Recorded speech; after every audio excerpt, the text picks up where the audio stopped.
Hey everyone, welcome back to the channel. I'm Ben. And I'm Lily. Lily, I have to ask, did you actually manage to take a break this week, or were you working the whole time again? I took exactly one afternoon off, and I spent it overthinking whether I was relaxing correctly. So, progress. That is very on brand for you. Actually, you know what? That kind of connects to what we're talking about today, because today's topic is all about silence. Specifically, why different cultures have such different ideas about silence in conversation. Yes, and this is something I find genuinely fascinating, because silence means completely different things depending on where you're from. For some people, a pause in conversation feels perfectly natural. For others, it feels really awkward. Right, and before we get into all of that, we have a question for you. Here it is. In Japan, there's a word for a meaningful, comfortable silence shared between people. A silence that actually brings people closer together. Is that word A, ma, B, sabi, or C, naru? Ooh, I think I know this one. I'm going to guess A, ma. And we'll come back to the real answer a little later in the episode. But first, let's dig into why silence works so differently across cultures. So let's start with the basics. In a lot of Western cultures, places like the US, the UK, Australia, silence in a conversation can feel uncomfortable. There's this sense that if nobody is talking, something must be wrong. Exactly. And linguists, that's people who study language scientifically, they call this idea conversational turn-taking. Turn-taking is basically the unspoken set of rules we follow about when to speak and when to listen in a conversation. And in many Western cultures, the rule seems to be silence should be filled as quickly as possible. If there's a gap, someone jumps in. You've probably noticed this. People sometimes start speaking before the other person has even finished their sentence. I definitely do this. I'm working on it. We've noticed. But in other cultures, silence is actually a sign of respect. In many East Asian cultures, for example, pausing before you respond shows that you've been listening carefully, that you're taking the other person seriously. So silence in that context is actually a form of engagement. Engagement meaning active involvement, showing that you're genuinely paying attention. Right. And in some indigenous cultures in North America, silence can be a way of showing trust. Sitting quietly with someone, not feeling pressure to fill every moment with words, that closeness is meaningful. It's a really different relationship with communication altogether. And there's actually a concept that researchers use here. They talk about high context versus low context cultures. High context means a culture where a lot of meaning is communicated indirectly, through gestures, through tone, through silence. Low context means meaning is mostly stated directly, out loud, in words. So in a high context culture, what you don't say can be just as important as what you do say. And in a low context culture, people tend to feel that if something important isn't said out loud, it hasn't really been communicated at all. Which explains so much about misunderstandings between people from different backgrounds. Like, someone from a high context culture might think a person who talks constantly is being a bit rude or dominating the space. And someone from a low context culture might think a quiet person is being cold or unfriendly. When actually both people are just following the communication norms they grew up with. Norms, by the way. Norms are the shared, unwritten rules about what's considered normal or acceptable in a group or society. Good word. Okay, so we asked a few people what they think about silence in conversation. Here's what they told us.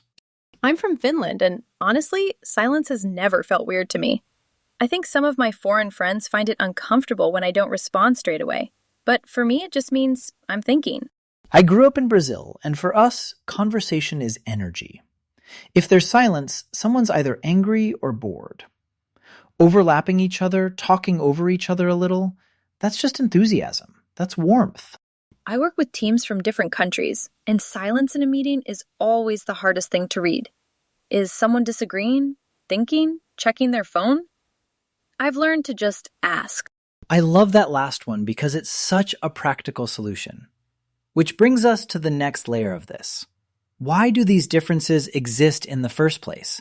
And what happens when cultures collide? So, one big factor is history and environment. Some researchers argue that cultures that developed in harsher, more isolated environments placed higher value on careful, deliberate speech. You spoke when you had something important to say.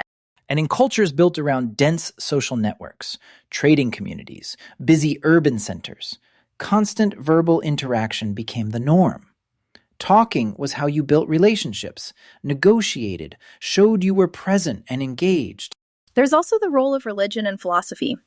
In many Buddhist and Shinto traditions, for example, silence is seen as a kind of spiritual discipline, a way of clearing the mind and being fully present.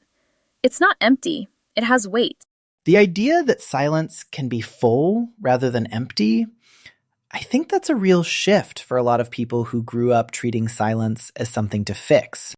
And then there's the question of what happens when you're navigating. Navigating means finding your way through a situation. What happens when you're navigating communication across cultures? Misreads can happen so easily. A job interview is a classic example. Someone from a culture where you pause and reflect before answering might come across as uncertain to an interviewer who expects a fast, confident response. Or someone who's enthusiastic and fast-talking might seem like they're not listening, when actually, that's just how they show they're interested. The good news is that awareness genuinely helps. Just knowing that silence means different things to different people makes you a much more empathetic communicator. Empathetic, that means you're able to understand and share the feelings or perspective of another person. And it makes you more curious rather than just reacting. Instead of thinking, this person is being rude, you start thinking, I wonder what silence means to them. Okay, before we wrap up, let's quickly go through today's words in some example sentences so they really stick. Turn-taking. The conversation moved smoothly because everyone understood the turn-taking rules. Engagement. Her engagement with the topic was obvious from the way she leaned in and listened. High context.